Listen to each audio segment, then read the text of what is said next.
후견사무보고서는 후견인이 1년 동안 진행한 후견 내용을 감독받기 위해 법원에 매년 제출하는 보고서를 말하는데요. 이 보고서에는 피후견인에 대한 재산뿐만 아니라 신상과 관련된 내용을 모두 기재하셔야 합니다. 후견사무보고서를 작성할 때 주의하실 점이 있는데요.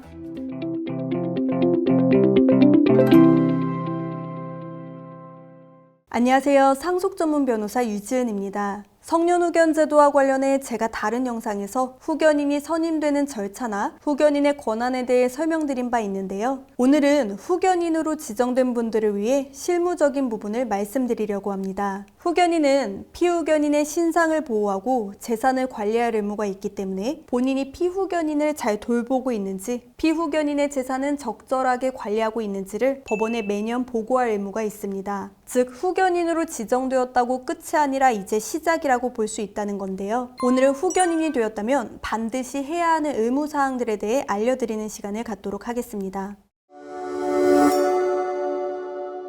먼저 후견 개시 결정이 확정되어 후견인으로 지정된 순간부터 하나하나 살펴볼 건데요. 첫 번째는 후견인 교육입니다. 법원에서 제공하는 친족 후견인 교육 안내문에 지정된 날짜 중 편한 날짜에 참석하여 교육을 이수하시면 되는데 약 2시간 동안 영상 시청 형식으로 진행되며 후견인이 해야 할 일과 주의사항을 배우게 되기 때문에 부담 없이 참석하시면 되겠습니다. 두 번째는 후견 등기입니다. 후견인으로서 업무를 진행하려면 후견 등기사항 증명서가 필요한데요. 후견인으로 선임되었음을 증명하는 서류로서 이 증명서를 발급받아야 은행, 병원, 시설 등에서 공식적인 권한을 행사할 수 있습니다. 후견 등기는 법원에서 하시면 되는데 가정법원 종합민원실에 비치된 양식을 작성하여 신청하시면 됩니다. 세 번째는 재산 목록 작성입니다. 후견인은 지체 없이 피후견인의 재산을 조사하고 2개월 내에 그 목록을 작성하여 법원에 보고해야 하는데요. 재산 목록 작성이 중요한 이유는 후견인이 재산 목록을 작성하고 법원에 제출한 후에야 비로소 은행에서 예금 인출이 가능하기 때문입니다. 상속인 금융거래 조회 서비스를 활용하여 피후견인의 재산을 조회할 수 있으며 재산이 없어도 반드시 재산 목록 보고서를 작성해 법원에 제출해야 합니다. 이때 피후견인이 보유한 적극재산뿐만 아니라 소극재산, 즉 채무까지도 상세하게 표기해야 하고 수입 내역과 지출 계획까지 자세히 작성해야 하기 때문에 전문 변호사의 도움을 받으시는 것이 좋습니다. 작성의 번거로움뿐만 아니라 이후 매년 제출해야 하는 후견 사무 보고서와 숫자가 맞아야 하므로 처음부터 꼼꼼히 작성하는 게 매우 중요하기 때문입니다. 네 번째로 후견 사무 보고서를 제출해야 합니다. 후견 사무 보고서는 후견인이 1년 동안 진행한 후견 내용을 감독받기 위해 법원에 매년 제출하는 보고서를 말하는데요. 이 보고서에는 피후견인에 대한 재산뿐만 아니라 신상과 관련된 내용을 모두 기재하셔야 합니다. 피후견인이 어머니라면 1년간 어머니가 어디에서 지내셨고 누구의 돌봄을 받으셨는지, 어머니의 건강 상태와 특이사항까지 신상 전반에 걸친 내용을 상세하게 기재하시면 되고, 앞서 설명드린 재산 목록 보고서와 마찬가지로 재산 내역을 표기하되 특히 어머니를 돌보면서 발생한 병원비나 세금, 각 종류의 비용 지출 내역 등 재산 관리 상황을 상세히 기재할 필요가 있습니다. 이를 통해 법원은 후견인이 처음 제출했던 재산 목록 보고서와 비교하여 피후견인의 재산 변동 내역을 확인할 수 있습니다. 후견 사무 보고서를 작성할 때 주의하실 점이 있는데요. 작성된 각종 비용 지출 내역을 확인할 수 있는 증빙 자료는 반드시 보관하였다가 보고서와 함께 제출하셔야 한다는 겁니다. 특히 피후견인의 재산을 처분하기 위해서는 사전에 반드시 법원의 허가를 받아야 하는데 처분의 이유와 목적, 그리고 지출 내역과 관련된 모든 증빙 서류는 반드시 일목요연하게 정리하여 보관할 필요가 있습니다. 만약 후견인이 후견 사무 보고서를 제출하지 않을 경우 법원은 후견인에게 보고서 제출을 요구하거나 법원으로 소환하여 조사할 수도 있습니다. 이러한 조치에도 불구하고 보고서 제출을 계속해서 하지 않을 경우 후견인을 다른 사람으로 변경할 수도 있으니 주의하시길 바랍니다. 마지막으로 후견인이 되신 분들이라면 지금까지 설명드린 4가지 의무 외에도 피후견인이 사망하거나 후견이 종료될 때는 그동안의 재산관리 내역을 최종적으로 결산해 법원에 보고해야 하는 의무가 있다는 점 또한 참고하시길 바랍니다.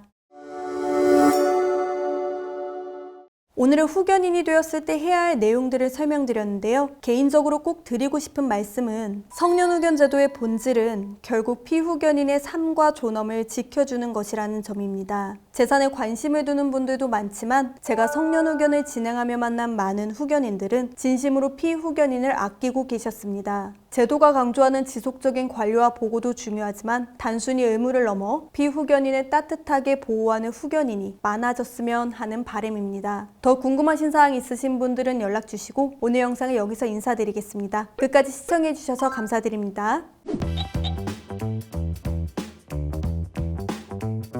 후견인으로 선정되었다는 사실만으로 기여분이 인정된다고 보기는 어려운데요. 그래도 이제 후견인으로 장기간 동안 피후견인인 망인을 모시면서 생활비나 병원비 같은 걸 입증했다라는 자료들이 남아있기 때문에 그 증빙 자료를 통해서 그래도 이제 기여분 입증하는데 좀 더 수월한 측면이 있지 않을까 싶습니다.